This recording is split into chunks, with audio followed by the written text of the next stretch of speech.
Hello my viewers. Recipe देख के video देख के समझ में ही आ रहा होगा, बताने का ज़रूरत तो है नहीं। यस, ये रेड सॉस पास्ता की रेसिपी। और रेड सॉस पास्ता जो आपने आज तक वीडियो जो देखा होगा, जो आपने खाया होगा रेस्टोरेंट में या फिर स्ट्रीट पे, बिल्कुल हटके है, बिल्कुल अलग, बिल्कुल नए तरीके की ये रेसिपी है। अगर आप लोग नहीं इस तरह से बनाए हैं, कभी कभी ट्राई नहीं किए हैं, तो प्लीज़ एक बार ये रेसिपी ज़रूर ट्राई करिएगा, बिल्कुल मेरे तरीके से। मतलब एक बार ये खाइएगा, आप कहीं नहीं खाइएगा, बिल्कुल आप घर में बना के उसी वे में, जिस वे में मैं आपको बताऊँ उसी तरीके से खाइएगा। तो चलिए हम इसकी रेसिपी शुरू करते हैं। तो हमने यहाँ पे कटोरा में सबसे पहले पानी को बॉयल होने रख दिया, क्योंकि मैं सबसे पहले पास्ता बॉयल करूँगी। तो उसके लिए मैंने इसमें आधा चम्मच नमक डाला और आधा चम्मच जैसा हमने ऑयल डाला है। ध्यान रखिएगा, नमक डालना और ऑयल डालना बहुत ही ज़रूरी है। नमक जो होता है वो पास्ता को पकने में हेल्प करता है, और तेल जो है वो पास्ता को चिपकने नहीं देता। इस वजह से ये दोनों डालना बहुत ज़रूरी है।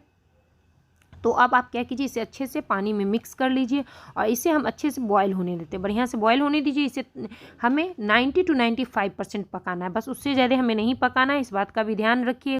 बीच बीच में आप चलाते रहिएगा, नहीं तो पास्ता जो होता है नीचे से वो चिपक के बैठ जाएगा। इस वजह से देखिए हमारा जो मैक्रोनी है, वो इसको पास्ता या मैक्रोनी हम लोग दोनों कहते हैं, इसलिए प्लीज़ इग्नोर इट। तो हमारा यहाँ जो मैक्रोनी है वो 95% पक चुका है। ओवर कुक मत कीजिएगा। किसी किसी का कंप्लेंट रहता है ना कि हमारा जो मैक्रोनी है वो बनने के बाद वो मतलब फुला फुला हुआ नहीं रहता, वो चिपक सा जाता है, चपट सा जाता है, मतलब पिचक जाता है। तो उस तरह से उसका रीज़न ये है कि आपका जो मैक्रोनी है वो ओवर कुक हो गया है बॉयल करते टाइम। तो बस 95% आप पकाइएगा, तो आपका मैक्रोनी कभी भी ओवर कुक नहीं होगा। तो देखिए हमने यहाँ पे मैक्रोनी को पानी से निकाल लिया है, और इस पानी को बिल्कुल भी मत फेंकिएगा। इसमें से 1 कप पानी आप निकाल के रख लीजिए, वो हमें आगे के प्रोसेस में हमें काम आएगा। और मैक्रोनी को अच्छे से आप वॉश कर लीजिए और साइड में करके रख लीजिए। इधर हम सॉस बनाते हैं, तो सॉस के लिए सबसे पहले हम 2 टमाटर को इस तरह से आप रोस्ट करते हैं। इस तरह से रोस्ट करने से क्या होगा, पहली बात तो आपकी जो मैक्रोनी है उसमें स्मोकी फ्लेवर आता है, ठीक है। और दूसरा रीज़न क्या होता है, इसका जो टेस्ट होता है वो बहुत अलग टाइप का इन्हेंस होगा, मतलब बहुत ही अलग टाइप का उसका टेस्ट आता है, बहुत ही मज़ेदार। तो देखिए हमारे यहाँ पे जो टमाटर वो अच्छे से पक चुका है, अच्छे से रोस्ट हो चुका है। तो अब हम इसे क्या करते हैं, दूसरे बर्तन में आप निकाल लेते हैं। देखिएगा पूरा जो फ्लेम है हमारा हाई पे ही था, तो हाई पे ही करिएगा, मीडियम टू लो पे मत करिएगा। तो हमने दोनों टमाटर को बाहर निकाल लिया है। अब इसे हम ठंडा होने के लिए रख देते हैं। जब ये ठंडा हो जाएगा तब इसका हम छिलका को निकाल लेते हैं। तो देखिए इस तरह से जो ऊपर वाला जला हुआ जो पार्ट है छिलका, उससे हम निकाल लेते हैं, आसानी से निकल जाएगा। और पता है इसके कारण जो आपका जो रेड सॉस जो पास्ता बना रही है, मैक्रोनी कह लीजिए, उसका जो टेस्ट बढ़ेगा, जो इन्हेंस होगा ना, मतलब आपने आज तक कभी भी इस टाइप का आपने कभी नहीं खाया होगा। इतना मज़ेदार लगता है इसका सॉस खाने में। तो एक बार ज़रूर आप लोग इस तरह से आप ट्राई करिएगा। तो देखिए हमने दोनों टमाटर के जो छिलके हैं उसे निकाल लिए हैं। प्लीज़ धोइएगा मत, नहीं तो इसका जो फ्लेवर है सारा ख़त्म हो जाएगा।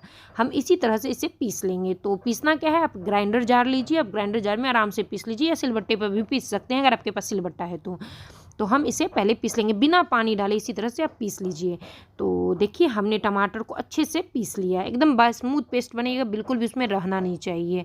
और पेस्ट बना के हम साइड कर लेते हैं। देखिए आज हमने अपने हाथों में पेंट लगाया, कितना खूबसूरत लग रहा है मेरा हाथ। चलिए अब हम सॉस बनाने की तैयारी करते हैं। तो सॉस हमने यहाँ पे बोला रेडीमेड मैंने यूज़ नहीं किया। कभी भी आप पास्ता बनाइए तो रेडीमेड पास्ता सॉस बिल्कुल भी यूज़ मत करिए, उससे जो टेस्ट बहुत ही बेकार लगेगा खाने में। तो हमने क्या किया, सबसे पहले कढ़ाई में फॉर्चून ऑयल दिया है, रिफाइन ऑयल दिया है, फॉर्चून रिफाइन ऑयल दिया था, हल्का सा गर्म होने दिया। तब 1 चम्मच इसमें अदरक लहसुन और मिर्च का पेस्ट डाला। अगर आपके पास पेस्ट है तो पेस्ट डालिए, नहीं तो आप बारीक काट के भी आप डाल सकते हैं। 1 मिनट भून जाएगा, जब ऑयल रिलीज कर देता है आपका पेस्ट, तब उसमें आप 2 मीडियम साइज़ के जो प्याज उसको बारीक चॉप करके आप इसमें डाल दीजिए। अब इसे 1 से 1.5 मिनट तक आप high flame to medium to high flame पे इसे कुक कीजिए। ध्यान रखिए हमें इसका कलर नहीं, बिल्कुल भी नहीं चेंज करना। बस आपका जो प्याज का कच्चापन, आप देखने से लग रहा होगा ना हमारा प्याज का कच्चापन बिल्कुल ही ख़त्म हो चुका है। इसी स्टेज पे आपको जो पिसा हुआ जो हमने टमाटर रखा था वो आप डाल दीजिए। ध्यान रखना है आपका जो प्याज का कलर है वो बिल्कुल भी चेंज नहीं होना चाहिए, बस पक जाना चाहिए, उसका फ्लेवर तेल में आ जाना चाहिए। तो अब क्या कीजिए, ये जो पिसा हुआ टमाटर है और प्याज है उसको अच्छे से मिक्स कर लीजिए, बढ़िया से इसको मिक्स कर लीजिए। अब इसमें हम कुछ मसाले डालेंगे, कुछ मतलब 1-2 मसाले, जिसमें है आधा चम्मच आप इसमें काली मिर्च का पाउडर ज़रूर ऐड करो, उससे इसका टेस्ट बहुत ही अच्छा लगेगा। कलर के लिए हमने थोड़ा सा कश्मीरी लाल मिर्च का पाउडर डाला है, बिल्कुल स्किप भी कर सकते हैं। हमने थोड़ा सा नमक डाला है, आगे के प्रोसेस में टेस्ट करने के बाद मैं डालूंगी, क्योंकि सॉस भी मुझे डालना है, इस वजह से। अब इसको मिक्स करके 1 से 1.5 मिनट तक हाई फ्लेम पर भून लीजिए, ताकि जो आपका टमाटर का जो पानी है वो हमारा अच्छे से खत्म हो जाए, हल्का सा खत्म हो जाए। देखिए नहीं है ना पानी बिल्कुल भी।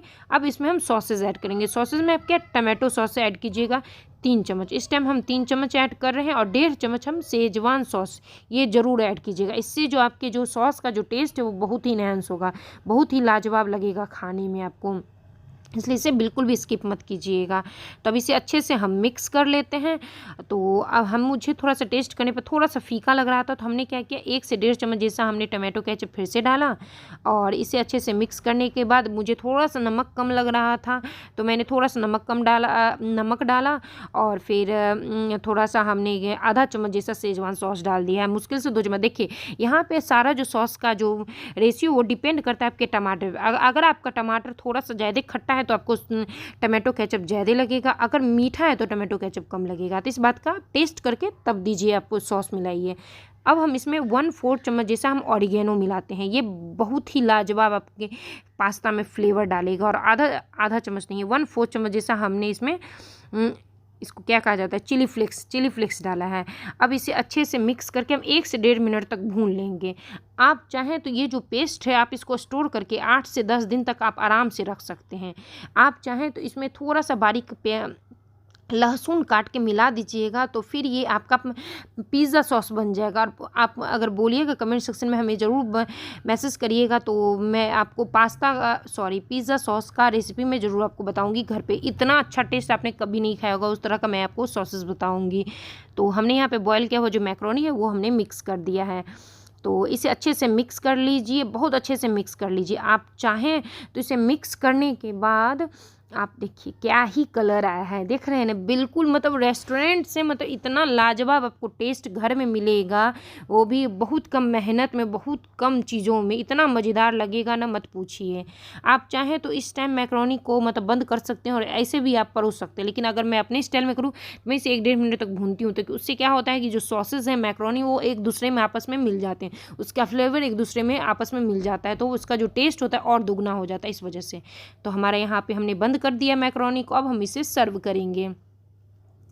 तो आप आराम से 1 से 1.5 मिनट तक भुनेगा, उससे ज़्यादा हमें भुनने की ज़रूरत नहीं है, क्योंकि ज़्यादा भुनने पे क्या होता है मैक्रोनी टूटने लगता है। देखिए हमारा मैक्रोनी एकदम फुला फुला हुआ है ना, बिल्कुल भी चिपटा नहीं है ना, एकदम इसी तरह से बनेगा। बस ध्यान रखिएगा हमें मैक्रोनी को ओवर कुक नहीं करना है। अगर आपको मेरी रेसिपी और वीडियो अच्छा लग रहा हो तो please please please like share subscribe ज़रूर करें प्लीज़।